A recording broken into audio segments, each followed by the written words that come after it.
Et c'est là que sur fond de décor Art Nouveau, nous nous amusons à quelques jeux de mots approximatifs. Si, on avait vu ça à Montréal.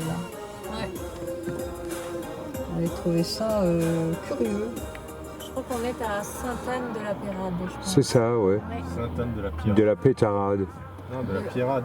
Pierrade ou Pétarade. Et pourquoi pas de la Pierrade pendant que nous y sommes. Nous roulons sur l'autoroute Félix Leclerc en direction de Québec, que nous avons d'ailleurs dépassée. Tu les vois, les chutes, là, regarde.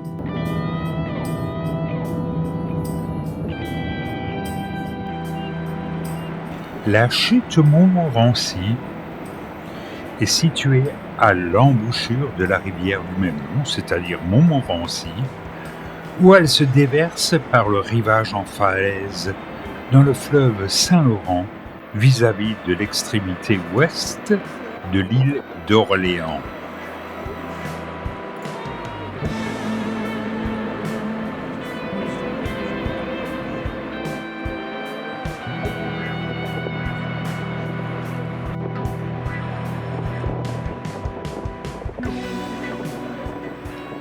C'est la chute la plus haute de la province du Québec et elle dépasse de 30 mètres les chutes du Niagara. Au pied de la chute, la profondeur du bassin est de 17 mètres.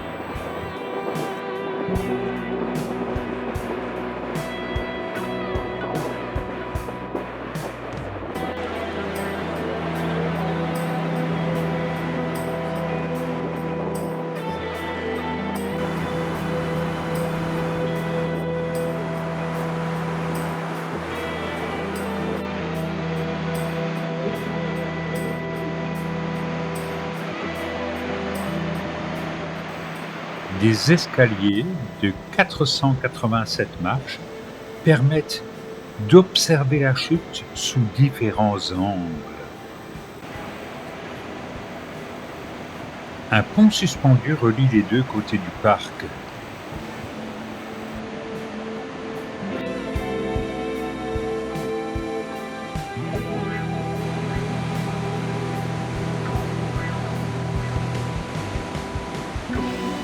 La hauteur de la chute est de 83 mètres.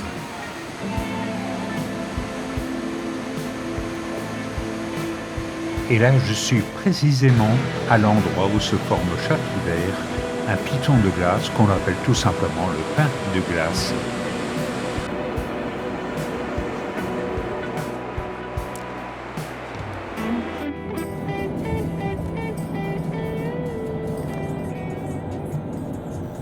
Je pourrais presque dire que nous sommes accueillis en fanfare par les cloches de Sainte-Anne-de-Beaupré. Le Beaupré, c'est le mât de la proue d'un navire. C'est en 1658 que des Bretons en mer, sauvés par leur prière à Sainte-Anne, ont lancé le projet de construire un sanctuaire. Ce fut donc la première église. Elle a été construite trop près du fleuve et endommagée par les marées. La deuxième église a été construite en 1872.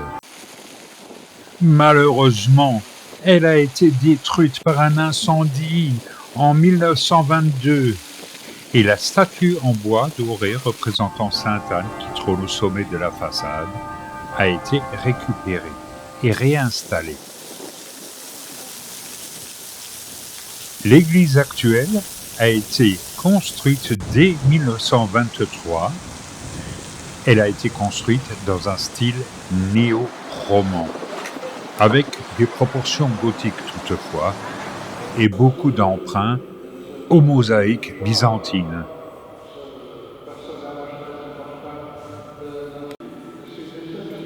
Nous restons très discrets, car un office a lieu dans cette basilique.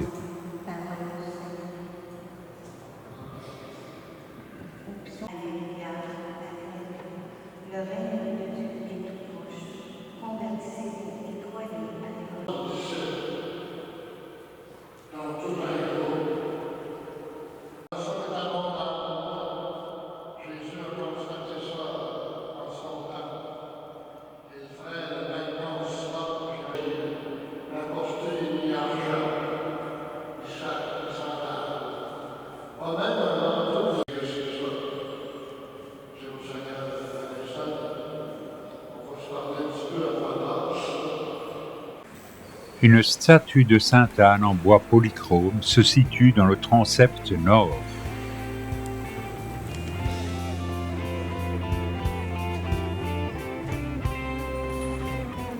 La basilique que nous visitons a été inaugurée officiellement en 1976. Elle est en pierre de taille, avec beaucoup de mosaïques pour la décoration de la coupole. Elle est composée d'un vaisseau central avec 2 collatéraux.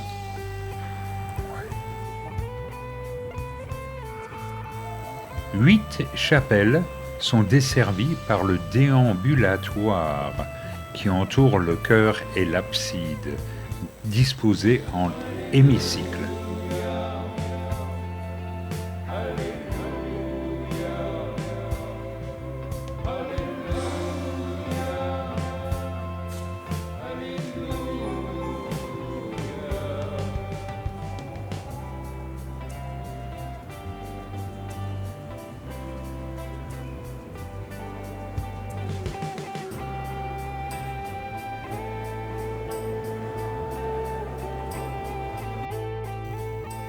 La crypte comporte la chapelle de l'Immaculée Conception, qui est ornée de magnifiques fresques. L'orgue sert également d'orgue de chœur pour la basilique.